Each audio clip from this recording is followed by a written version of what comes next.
Buongiorno a tutti da Bruno Pepi. Oggi vi parlo di coronavirus, il vaccino e il fantomatico microchip sottocutaneo dei complottisti. La nuova teoria di complotto riciclata, il vaccino contro il coronavirus, servirebbe a chippare la popolazione con tatuaggi quantici, visto che la pandemia causata dal nuovo coronavirus non è una fantasia. C'è stata comprensibilmente una maggiore attenzione nell'opinione pubblica verso gli esperti certificati come quelli che sono stati consultati. Tutto questo va a scapito degli esperti improvvisati, detti anche ricercatori indipendenti, che spopolano nel web, così molti guru complottisti si trovano di fronte alla necessità di riciclare vecchi cavalli di battaglia. Ci sono i Novax che cercano collegamenti tra vaccini anti-influenzali e Covid-19, i divulgatori di successo che negano gli allunaggi o la responsabilità di Al-Qaeda negli attentati dell'11 settembre, che oggi indicano un laboratorio di Wuhan l'origine di pandemia. Presunti medici rilanciano integratori e medicine in alternative varie. Infine, chi da sempre protestava contro il 5G oggi lo vede correlato al coronavirus. Fact-checking delle principali affermazioni sul vaccino e i chip per spiarci. Mancano solo le scie chimiche perché noi gli alieni. In attesa di leggere anche questi deliri, oggi trattiamo di chip sottocutanei riciclati dai complottisti in occasione delle sperimentazioni di un vaccino contro SARS-CoV-2. Qui di seguito riportiamo le principali affermazioni complottiste in merito, senza far riferimento a personaggi specifici per non incentivarli, microaghi e tatuaggi quantici, altrimenti non vi lasciano tornare al lavoro. Secondo i complottisti esisterebbe una cospirazione al centro della quale si troverebbe la fondazione di Bill e Melinda Gates allo scopo di promuovere la produzione di un vaccino cerotto i cui microaghi servirebbero a marchiare con un tatuaggio quantico la popolazione. Il cerotto con 400 aghi è quello finanziato e raccomandato dalla Bill e Melinda Gates Foundation. Lascia nella pelle un tatuaggio quantico, a voi invisibile ma leggibile da chi dispone dell'apposito lettore elettronico. Il tatuaggio è fatto di microscopici cristalli semiconduttori e informa il lettore di chi voi siete e se avete ricevuto il vaccino. È cosa essenziale, altrimenti non vi lasciano tornare al lavoro. Ma contiene una quantità di altre informazioni su di voi, sanitarie. No, domani potrà contenere informazioni sul vostro conto corrente, i vostri gusti sessuali, la vostra fedina penale. Come già succedeva con George Soros, oggi viene preso di mira Bill Gates, che con la fondazione gestita assieme alla moglie Melinda finanzia diversi progetti filantropici, compresa la ricerca sui vaccini. Identificare una potente lobby è importante per preparare il pubblico suggestionabile alla propria narrativa, una tecnica ben oliata, nota a imbonitori e guru complottisti d'ogni epoca. La suggestione è forte, tanto più se la questione dei passaporti dell'umanità viene semplificata parlando di un ricatto: se non ti vaccini non puoi lavorare. Passa in secondo piano tutta la complessità del fenomeno, ma gli autori complottisti puntano a storie semplici, in realtà senza misure adeguate per arginare la pandemia. La disoccupazione sarà l'ultimo dei nostri problemi. Non è un ricatto, ma una misura di salvaguardia dettata dal buonsenso e dall'interesse egoistico dei governi di preservare e come il lavoro, oltre a ridurre i costi delle strutture ospedaliere. Non è chiaro perché i complottisti parlano di semiconduttori o tatuaggi invisibili. I microaghi a cui si fa riferimento sono solubili sotto pelle in modo da facilitare la reazione del sistema immunitario, in quanto contengono sostanze che imitano la struttura dell'antigene del virus. Si tratta di mRNA, ovvero Novel Microarray, come spiegato nello studio che presenta il nuovo vaccino testato. In che modo degli aghi solubili possono fungere da semiconduttori tanto da comportarsi come chip che ci controllano? I complottisti non ce lo spiegano. University of Pittsburgh School of Medicine, Pitkovac, il potenziale vaccino cerotto contro il SARS-CoV-2. La truffa dei vaccini. Secondo i teorici indipendenti del web non servirebbe affatto un vaccino, visto che il virus può mutare con una frequenza tale da renderli inutilizzabili. Un vaccino contro il coronavirus è una truffa intellettuale, morale e scientifica, per il fatto che il corona muta con frequenza frenetica 30 volte l'anno, il che significa che una settimana o due dopo che siete stati vaccinati non siete comunque immunizzati perché il virus è cambiato. Certamente è nota la filogenesi del virus, di cui è noto il genoma, e sono stati isolati vari ceppi nel mondo, tanto da escludere al 100% un'origine artificiale. Ma a noi interessano solo le mutazioni che potrebbero portare ad una glicoproteina spike in grado di non essere riconosciuta subito dal nostro sistema immunitario. Questo ha permesso lo spillover, ovvero il salto di specie dagli animali dei coronavirus agli umani. I virus a RNA a genomi piuttosto fragili rispetto a quelli del DNA, gli errori ad ogni replicazione sono frequenti, solo una minima parte però riguardano la proteina spike. Un esempio di virus a RNA che muta ma non negli antigeni che inducono l'immunità anticorpale è quello del morbillo. Infatti, per fortuna, lo stesso spillover degli animali all'uomo è un evento piuttosto raro, non è quindi escluso, ma sostenere che cercare un vaccino sia inutile è in primo luogo una tesi infondata. Inoltre trasmette un pericoloso messaggio contro una vaccinazione che invece potrebbe e come fare la differenza. Immaginate se fosse stato fatto lo stesso ragionamento con il vaiolo o la poliomielite. Science of Models 3D della glicoproteina Spike S, il Ministero della SARS e dell'influenza suina si cita la precedente emergenza sanitaria della SARS, anche se l'anno in cui viene collocata dai complottisti corrisponde alla pandemia di un'influenza suina. Come già avvenne per la SARS del 2009, si dichiara pandemia dell'OMS, per cui figurano venduti agli stati decine di milioni di dosi di vaccino completamente inutile perché il virus era mutato e poi svanì. Come spiegano nel loro ultimo libro il virologo Roberto Brunoni e l'epidemiologo Pierluigi Lopalco, Virus la grande sfida, Rizzoli 2020, pagina 169, l'epidemia di SARS cominciata nel 2002 si spense lentamente fino a quando l'OMS dichiarò il 5 luglio 2003 l'epidemia è ufficialmente interrotta. Questo terribile virus si estingue grazie agli interventi di identificazione e isolamento dei malati, spiegano Brunoni e Lopalco. Il virus aveva sbagliato un dettaglio strategico. Riusciva a trasmettersi da uomo a uomo solo quando il malcapitato infetto aveva già sviluppato sintomi evidenti. Nel 2009 ci fu un particolare, una pandemia di influenza H1N1, meglio nota come l'influenza suina. Leggiamo cosa riporta a proposito il CDC americano, Centers Disease Control and Prevention.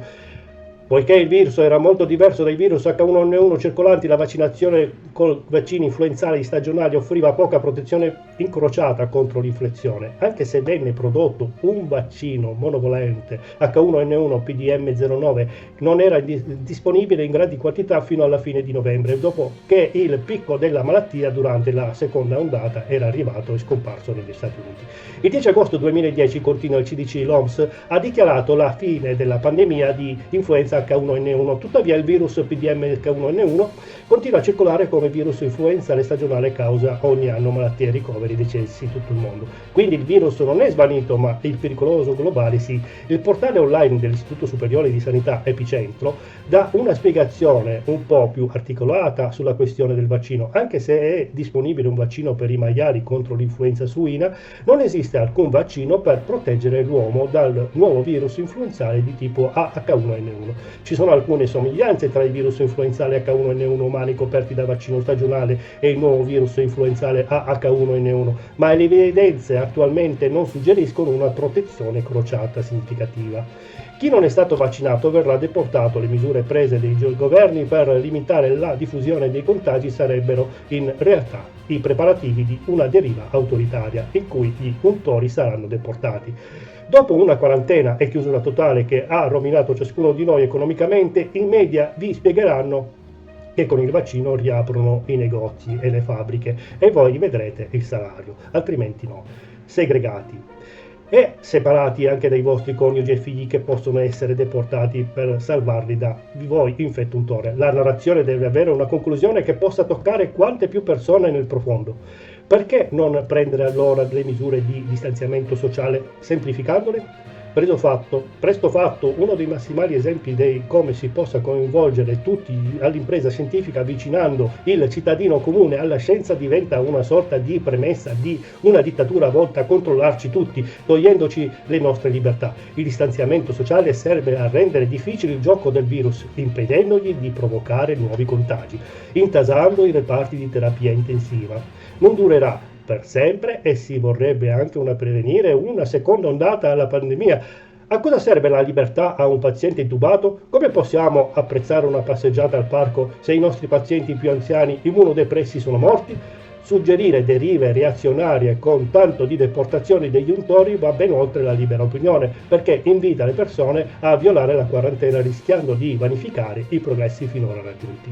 Qualcuno potrebbe vederci addirittura una apologia di reato, ma non sta a noi sostituirci ai magistrati, Wikimedia Commons Flatten the Curve. Bill Gates vuole chippare la popolazione mondiale, si rilancia così la teoria del complotto dei chip sottocutanei. In questo modo i coniugi Gates vorrebbero controllare la popolazione mondiale. Quindi avremo tutti e volontariamente il tatuaggio elettronico voluto e finanziato da Bill Gates sul braccio perché possa essere letto dall'autorità.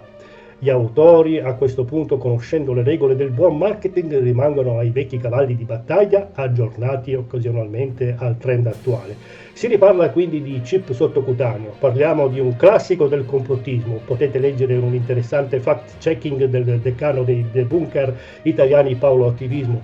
Risalente al 2013, eravamo ai tempi della riforma sanitaria di Barack Obama, che voleva un giorno avvicinarsi il più possibile a un'assistenza universale di tutti i malati negli Stati Uniti.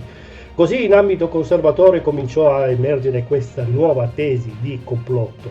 Effettivamente i cosiddetti RIFID non sono fantascienza, esistono davvero. Possono aiutarci anche nell'ambito di terapie mirate a una medicina personalizzata, per esempio nel modulare nel tempo la somministrazione di un farmaco, rendendone gli effetti più efficienti. In altri contesti si parla anche di tecnologia indossabile. Quel che non si può fare invece è usare RIFID per ottenere informazioni a distanza. Si tratta di un limite fisico, basta dare un'occhiata alle specifiche tecniche per capirlo.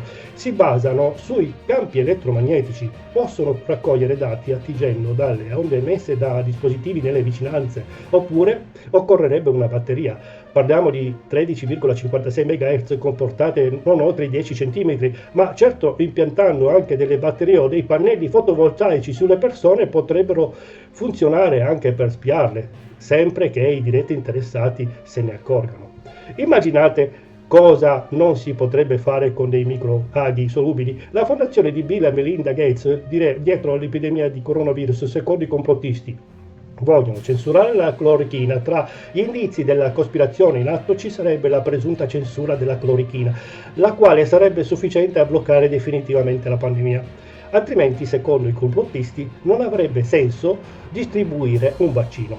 Vediamo ora di capire perché, dopo che Bill Gates aveva detto che ci volevano almeno 18 mesi, invece il suo vaccino arriva prima del previsto.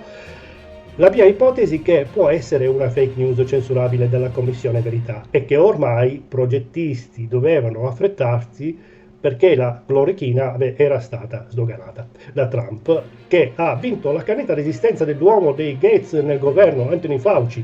Non è una questione di censura. I farmaci antivirali, che frutterebbero molto di più di un vaccino, in quanto cittadini immuni, non necessiterebbero di cure, ma se dobbiamo somministrare delle sostanze alle persone, queste devono essere testate ed il processo non è semplice né immediato, dimostrando di non avere effetti avversi accertati, come quelli che invece spaventano tanto i complottisti, quando invece non ce ne sarebbe motivo, per esempio nei vaccini o in certe medicine alternative dove si propongono soluzioni a base di bicarbonato contro il cancro.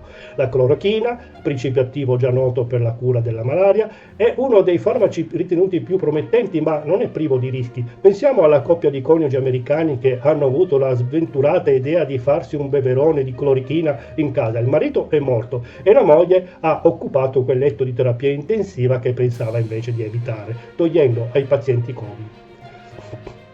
Per questo è stata creata recentemente su iniziativa del governo che i complottisti chiamano Commissione Verità, per evitare che l'attività responsabile di certi autori possa nuocere gravemente al prossimo. Le immagini delle fosse comuni dei morti per coronavirus sconvolgono l'America. Bene, grazie a tutti per avermi seguito, tante benedizioni e spero che il video vi sia piaciuto e di essere stato abbastanza chiaro. Se avete domande e o suggerimenti scrivetemi anche sulla mia pagina Facebook di Chiesa Cristiana Evangelica d'Italia.